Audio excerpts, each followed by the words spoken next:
আসসালামু আলাইকুম। রোশনিস কিচেন হাউসে আপনাদের স্বাগতম। তো চিকেন কারির জন্য আমি চিকেন কিউব করে নিয়েছি। এর মধ্যে দিয়ে দিচ্ছি 1 চা চামচ গোলমরিচের গুঁড়া, 1 চা চামচ রসুন বাটা, হাফ চা চামচ আদা বাটা, 2 চা চামচ সয়া সস,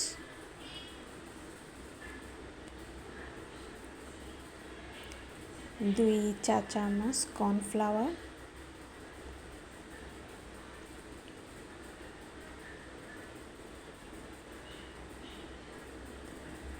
পরিমাণ মতো লবণ এবং আমি একটা ডিম ফেটে নিয়েছি। এর মধ্যে দিয়ে দিচ্ছি 1 চা চামচ লাল মরিচের গুঁড়া। এবার আমি ভালো মতো চিকেনের সাথে মশলাগুলো মিক্স করে নিব।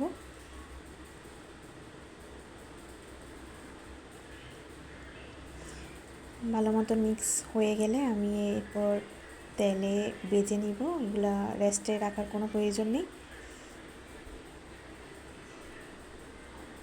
চিকেনগুলো আমি ভেজে নিচ্ছি।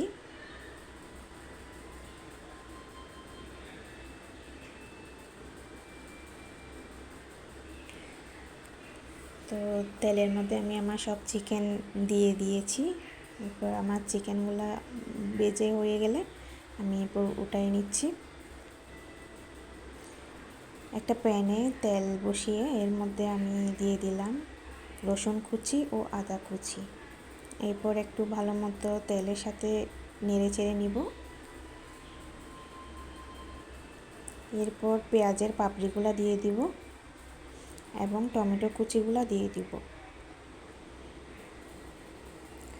একটু ভালো মতো নেড়ে চেড়ে নিব। একটু সফট হয়ে আসা পর্যন্ত অপেক্ষা করব।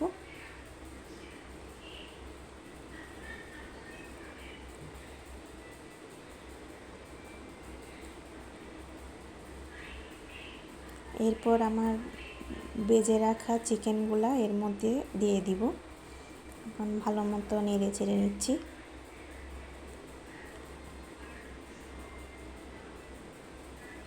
এরপর দিয়ে দেব 2 চা চামচ সয়া সস, 2 চা চামচ টমেটো সস এবং 2 চা চামচ চিলি সস।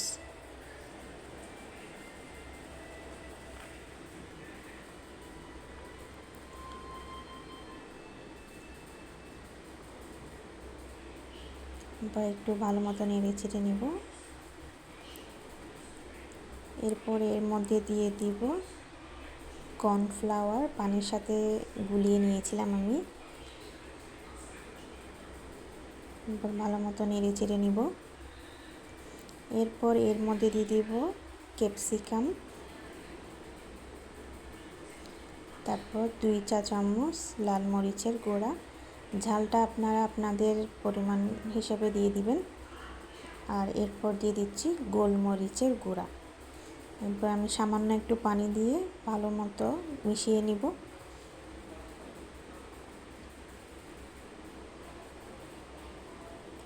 এখন আমি একটু সিদ্ধ হওয়ার জন্য অপেক্ষা করব।